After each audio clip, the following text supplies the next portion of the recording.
Expectations. I mean, you're obviously Indian or Sri Lankan or something, so I'm sure your family has ridiculous amounts of expectations of you, right? Because you're Asian, right? Or they may or may not. So I grew up in that household too. I have the attitude, I don't care. Attitude, right? I'll tell you a quick little story. I lived in a traditional Hindu monastery, and in a traditional Hindu monastery, you only listen to Hindu music, meaning like religious music, chanting, religious chanting. We never listened to Western music or blues or jazz or anything. But my guru had one CD with him, right?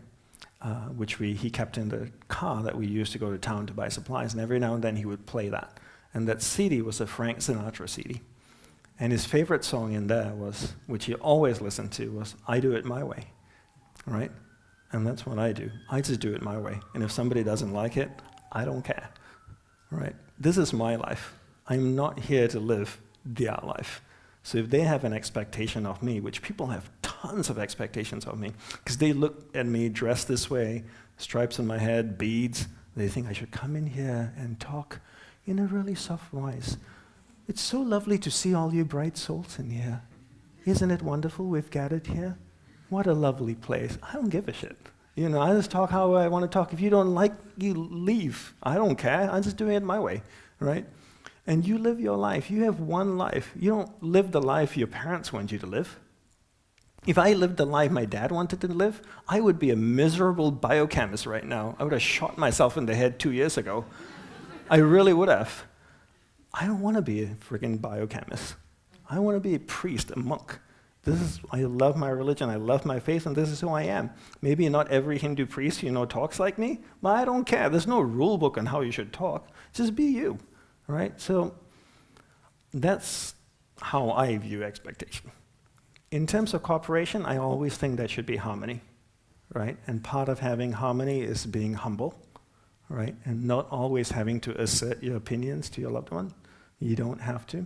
But being humble and always finding a merger of minds, right? Finding a merger, and harmony is so important within the home. And when there's no harmony in the home, everything falls apart. And one of the biggest things you can strive for within a home, if you're a household, is harmony. Getting everybody on the same page. And harmony is what keeps the family together. So always strive to find a meeting ground, right? Where you can all agree. But you know, if your dad wants you to be a brain surgeon and you want to be, one of those artists that go around with spray cans, then you just do that. And if he's not happy, then he has to live with it, right?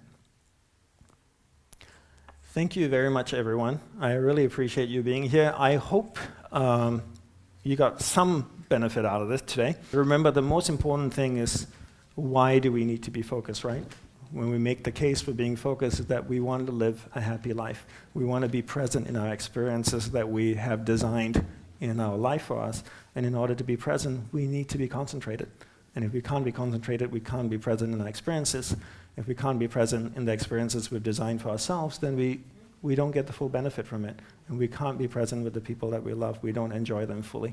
You have one life. You don't get a second shot at it. Keep this in mind. You don't have to think about dying every day, but what you should think about every single day of your life is that your time on this planet is finite. There's a clock ticking. I actually have on my phone an app that's counting down, showing me how many years and months I have left to live. I really do. I plan to live up to 96. Everybody can have goals, right? My goal is to live up to 96, and it's counting down. I think I know, it's on my phone. It's counting down. It reminds me every day that I just really need to make choices, clear choices in my life.